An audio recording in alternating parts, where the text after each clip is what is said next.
네, 오늘 나의 주인은 누구인가라는 제목으로 이 새벽에 함께 말씀을 나누기 원합니다. 네, 오늘 시편 135편의 1절부터 21절까지 21구절로 나눠져 있는데, 오늘 나눌 말씀은 본문은 그 뒷부분이 15절부터 21절입니다. 15절부터 말씀을 나누기 위해서 먼저 간단하게 135편 전체를 한번 요약해 보기 원합니다. 먼저 1절부터 14절 말씀을 보면 제일 앞부분에 하나님을 찬송하라라는 명령이 나옵니다. 그런 다음에 찬송의 이유에 대해서 설명을 하고 있습니다. 그러면서 시편 기자는 하나님의 창조 역사, 또 출애굽 역사, 그리고 가나안 정복과 땅을 주신 그 역사에 대해서 쭉 설명하면서 하나님의 찬송에 대한 이유에 대해서 설명을 하고 있습니다. 그 다음 오늘 읽은 본문인 15절부터는 우상에 대한 설명, 그리고 또 마지막으로 여호와를 찬양하라 라는 또 명령으로 시편 135편을 마무리하고 있습니다. 그래서 앞부분과 뒷부분에 하나님을 찬양하라, 찬송하라 라고 말을 하고, 또 가운데 부분에 찬양의 이유에 대해서, 우상에 대해서 설명을 하고 있습니다. 먼저 앞부분을 전체적인 구조나 문맥으로 살펴보면 하나님을 찬양하라 라고 말을 하면서 하나님은 충분히 찬양을 받으실 만한 분이시다 라는 것을 말을 하고 있습니다. 하나님은 우리의 찬양과 예배를 받으시기에 합당한 분이시다, 충분한 분이시다 라는 것을 14절까지 말을 하고, 15절부터 우상에 대해서 말을 하고, 또 하나님을 찬양하라고 설명을 합니다.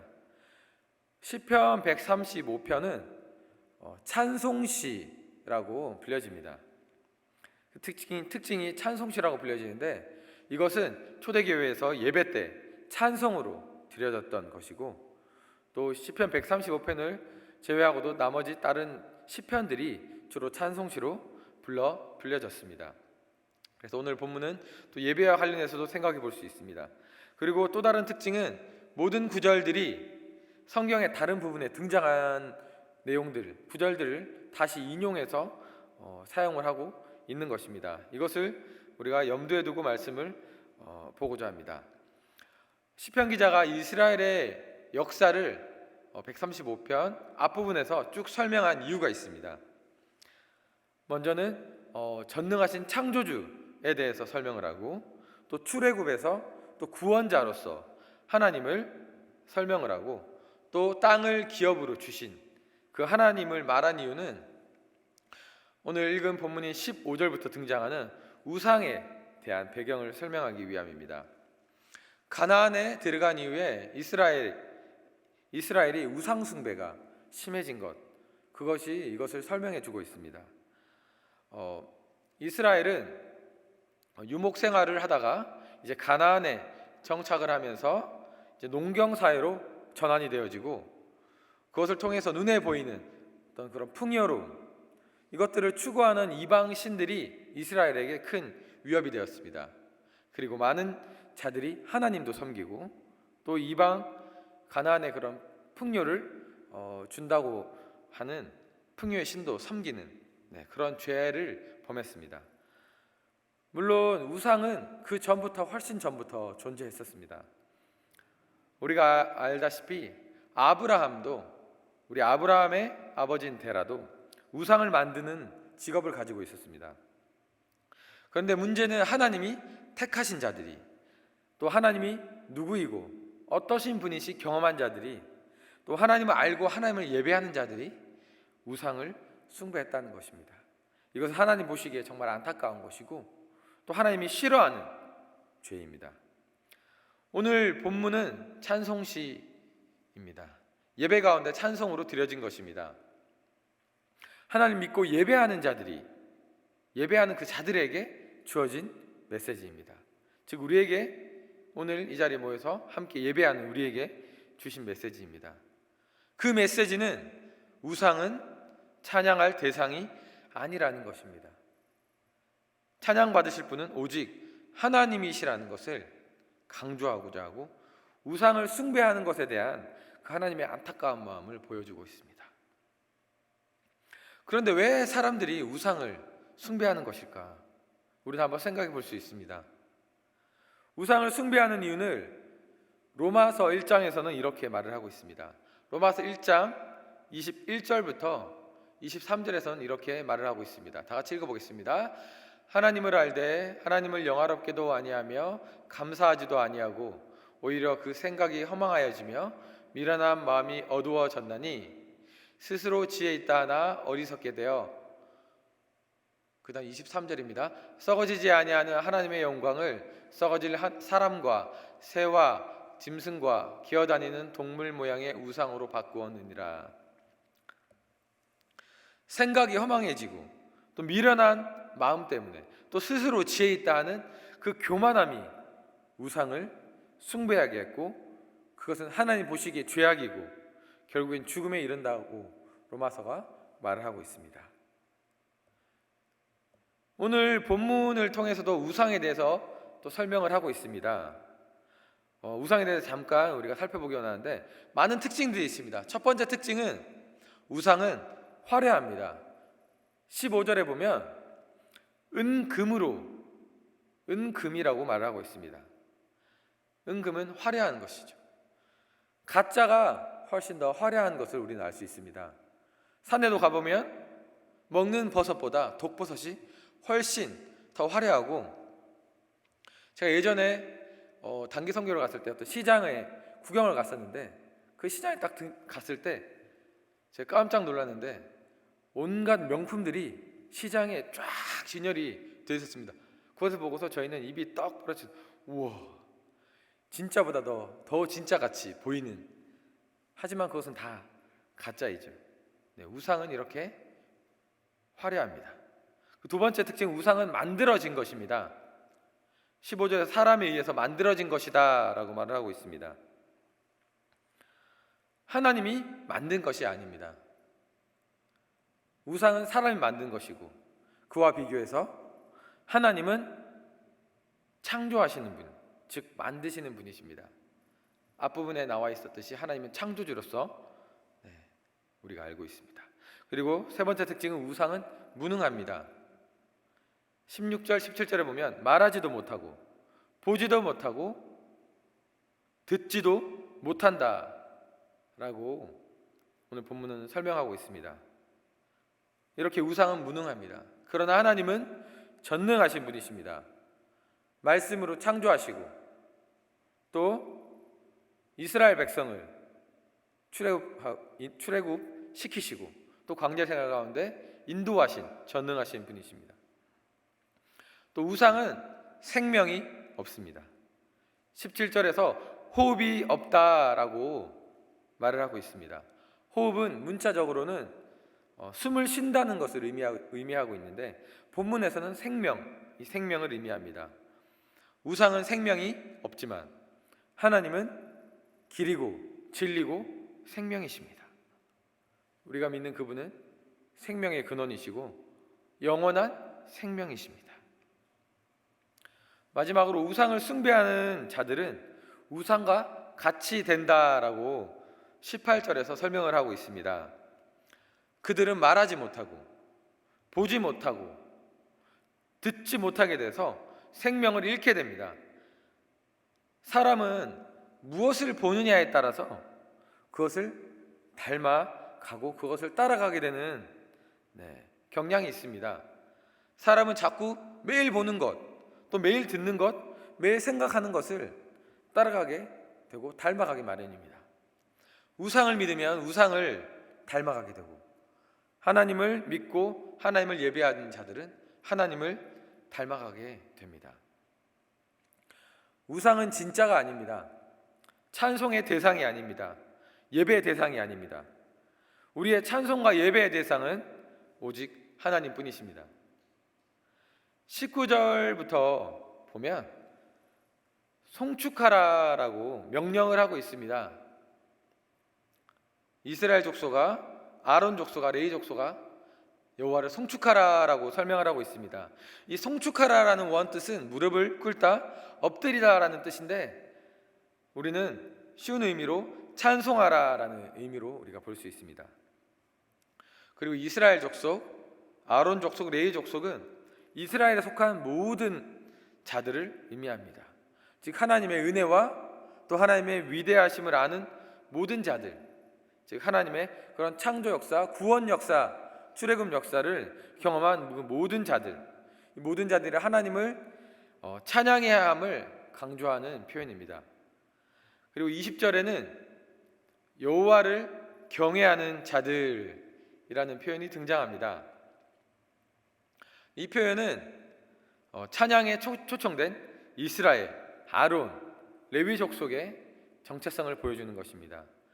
이 표현은 이 성경의 1차적인 독자인 이스라엘 사람들과 또 특별한 직분을 담당했던 아론 족속들, 또 레위 자손들이 여호와를 경외하는 자들이라는 의미가 포함되어 있습니다. 동시에 오늘 성경을 보고 있는 우리에게 적용한다면 하나님을 경외하는 자가 참 이스라엘 족속이고 참 아론 족속이고 참 레위 족속이라고 할 수 있고, 따라서 어떤 이런 민족적인 이런 개념을 넘어서 모든 열방이 하나님을 경외하고 찬양해야 한다는 뜻이 포함되어 있습니다. 21절을 보면 예루살렘에 계시는 여호와는 시온에서 찬송을 받으실지어다 라고 말을 하고 있습니다. 예루살렘과 시온은 같은 장소를 말을 하고 있는 것입니다. 근데 예루살렘에 계시는 여호와라고 말하고 있는데 사실 하나님이 예루살렘만 계시는 분이 아니십니다. 이 예루살렘은 예루살렘에 있는 그 예루살렘 성전을 말하는 것인데, 이것은 하나님이 계시는 상징적인 장소를 말을 하고 있는 것입니다. 그러나 이스라엘이 우상을 숭배했고 또 그들의 죄로 이스라엘은 포로로 잡혀갔고 또 이 성전은 무너지게 되었습니다. 그래서 예루살렘에 다시 예배가 회복되어야 함을 간접적으로 말을 하고 있는 것입니다. 오늘날 우리에게 적용해 본다면 우리를 포함한 이 세상 모든 사람들이 하나님을 찬양하고 하나님을 예배하는 것이 회복되어야 함을 말을 하고 있는 것입니다. 오늘 본문에 등장하는 가장 중요한 동사는 찬양하라, 이 송축하라입니다. 그것을 말하기 위해서 이 시편 전체는 찬양의 이유를 말했고, 또 오늘 본문에서는 이 찬양의 잘못된 모습을 보여주고 있습니다. 이 찬양하라, 또 예배하라, 다른 말로 예배하라라고 우리가 동일하게 볼 수 있는데, 우리가 생각해 보아야 될 질문이 있습니다. 하나님을 예배한다는 것이 무슨 의미일까? 또 왜 우리는 예배를 드리는 것입니까? 이것은 그 예배를 받으시는 그 예배의 대상, 그 예배를 받으시는 분과 관련이 되어 있는 것입니다. 우리 예배를 받으시는 분은 우상이 아니라 하나님이십니다. 즉 하나님의 주인 되심을 인정하는 것입니다. 하나님이 내 인생의 주인일 때 우리는 온전한 찬양을 드릴 수 있고 온전한 예배를 드릴 수 있고 또 우리의 온전한 예배가 회복되어질 수 있습니다. 우리가 우상을 가지고 있다면, 우리가 우상을 따르고 있다면, 혹여나 우리가 우상을 예배하고 있다면 우리의 예배는 온전한 예배가 아닌 것입니다. 우상은 사람이 만든 것이고 생명이 없는 것입니다. 예전에는 눈에 보이는 어떤 것들이, 어떤 형상들이 우상이었지만 오늘을 살아가는 우리는 너무나 많은 우상들을 가지고 있습니다. 어떤 이에게는 우리 자식이 우상이고, 돈이 우상이고, 명예가 우상이고, 성공이 우상이고, 또 어떤 이들에게는 친구가, 또 어떤 관계가, 사랑이 우상이 될 수가 있습니다. 또 요즘 젊은이들에게는, 또 많은 나이가 많으신 분들에게도 해당이 되는데 스마트폰이 우리의 우상이 되고 있습니다. 핸드폰이 없으면 막 불안 증세가 나타납니다. 가끔씩 저도 좀 이럴 때가 있는 것 같은데, 제 딸도 요즘 많은 어린아이들이 핸드폰이나 태블릿이 없으면 그것에 많이 집착을 하는 것을 우리는 보게 됩니다. 하나님보다 더 소중히, 더 중요하게 여기는 것이 있다면 그것이 바로 우상입니다. 이런 것들이 우리의 우상이라면 우리가 드리는 이 예배는 온전한 예배가 될 수 없는 것입니다. 우리는 지금 코로나 시대를 살아가고 있습니다. 이전에는 한 번도 살아보지 못했던 새로운 시대를 살아가고 있습니다. 그래서 예전과 같은 모습의 예배를 우리는 드릴 수 없는 상황입니다. 처음에 온라인으로 예배를 드릴 때 그 예배에 간절함이 있었고, 그 예배가 정말 전 개인적으로 엄청난 은혜가 있었고, 또 예배를 드릴 수 있다는 그 자체만으로도 참 큰 감격이, 감사가 있었습니다. 이제 그 시기가 약 석 달 정도, 약 100일 정도가 지난 것 같습니다. 지금은 어떠하십니까? 사역자인 저조차도 처음 마음이 조금씩 사라지고 어느샌가 온라인으로 드리는 것에 대한 사모함이나 좀 간절함이 조금씩 약해지고 있는 것을 보며 예배를 준비하며 제 안에 참 안타까운 마음과 다시 한번 회개하는 마음들이 있었습니다. 온전한 예배는 예배의 형식에서 오는 것이 아니라 우리의 마음의 중심, 태도로부터 오는 것이고 우리의 믿음으로 드리는 예배입니다. 가장 먼저는 우리 마음 가운데 하나님을 주인으로 모셔드리고 우리의 믿음으로 하나님을 주인으로 인정해야 합니다. 그러기 위해서 우리는 방해해야 되는 모든 것들, 특별히 모든 우상들을 우리는 제거해야 합니다. 오늘 우리가 하나님을 예배하는데 방해해야 되는 것들은 무엇입니까? 과감하게 그것들을 포기하고 우리는 내려놓아야 되겠습니다. 그리고 단순히 예배 드리는 시간뿐만이 아니라 우리가 드리는 삶의 예배 가운데서도 하나님을 주인으로 인정하지 못하도록 만드는, 방해하는 모든 것들을 내려놓고 우리가 온전히 하나님만을 우리 주인으로 인정하고 온전한 예배를 다시 한번 회복할 수 있는 우리 모든 성도님들이 되시기를 기도합니다. 이 시간 같이 찬양을 한 곡 하면서 오늘 말씀을 마무리하려고 합니다. 같이 함께 할 찬양은 내가 주인 삼은 이라는 찬양입니다. 가사를 생각하시면서 같이 한번 찬양하도록 하겠습니다.